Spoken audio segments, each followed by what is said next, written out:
امیر لوگ غریب اس وقت ہوتے ہیں جب وہ غریبوں کی مدد کرنا چھوڑ دیتے ہیں۔ اس کے متعلق حدیث پاک ہیں، آپ کے سامنے کتاب ہے۔ اس کتاب کا نام ہے احکام الشرعیہ فی کون الاسلام دینا لخدمت الانسانیہ۔ حدیث پاک ہے، اس حدیث کو روایت کیا ہے حضرت عبداللہ بن عمر نے رضی اللہ تعالی عنہما۔ بیان کرتے ہیں کہ رسول اللہ صلی اللہ علیہ وسلم نے فرمایا، اللہ تعالیٰ کے کچھ بندے ایسے ہیں جنہیں اس نے خصوصی نعمتوں سے نواز رکھا ہے، کیونکہ وہ اس کے بندوں کو فائدہ پہنچاتے رہتے ہیں۔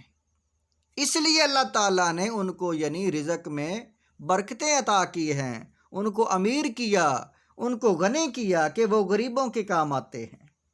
جب تک وہ ان کے کام آتے رہتے ہیں، اللہ تعالیٰ وہ انعامات ان پر قائم رکھتا ہے، اور جب وہ اس سے رک جاتے ہیں، غریبوں کو دینا چھوڑ دیتے ہیں، تو وہ بھی اپنے انعامات ان سے واپس لے لیتا ہے اور انہیں ایسے لوگوں کی طرف منتقل کر دیتا ہے جو اس کی مخلوق کے لیے نفع بخش ہوتے ہیں۔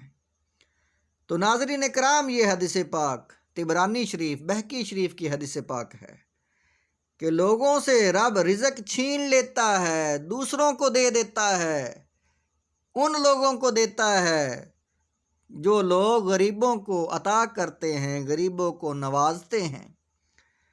دوسری حدیث پاک ہے، یہ بھی طبرانی شریف کی حدیث پاک ہے، پہلے اس کا عربی متن سنیں۔ قال قال رسول اللہ صلی اللہ علیہ وسلم انا للہ عند اقوام نعما یقرها عندهم ما كانوا في حوائج المسلمین ما لم یملوهم فاذا ملوهم نقلها الى غیرهم۔ یہ حدیث پاک طبرانی شریف کی حدیث ہے۔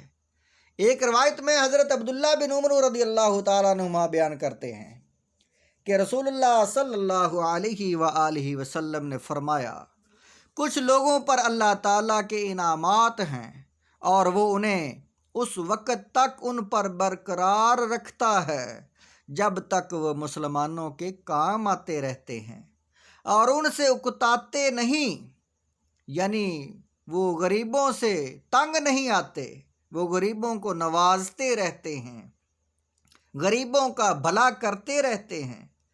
جب وہ ان سے اکتا جائیں تو اللہ تعالیٰ انہیں دوسروں کی طرف منتقل کر دیتا ہے، یعنی وہ انعامات، وہ رزق، وہ دولت اور لوگوں کی طرف منتقل کر دیتا ہے۔ وہ بہت بڑا حکیم و دانا ہے، وہ اپنی حکمت عملی سے ان لوگوں کو رزق دیتا ہے جو دوسروں کی حاجت روائی کرتے ہیں۔ دوسری حدیث پاک ہے، حضرت حسن بن علی رضی اللہ تعالی عنہما سے روایت ہے، حضور نبی اکرم صلی اللہ علیہ وآلہ وسلم نے فرمایا، تمہارا کسی مسلمان بھائی کے لیے خوشی کا موقع فراہم کرنا تمہیں مغفرت کا مستحق بنانے والے کاموں میں سے ہے۔ جو انسان اپنے بھائی کو خوش کرتا ہے، اللہ تعالیٰ اسے بخش دیتا ہے۔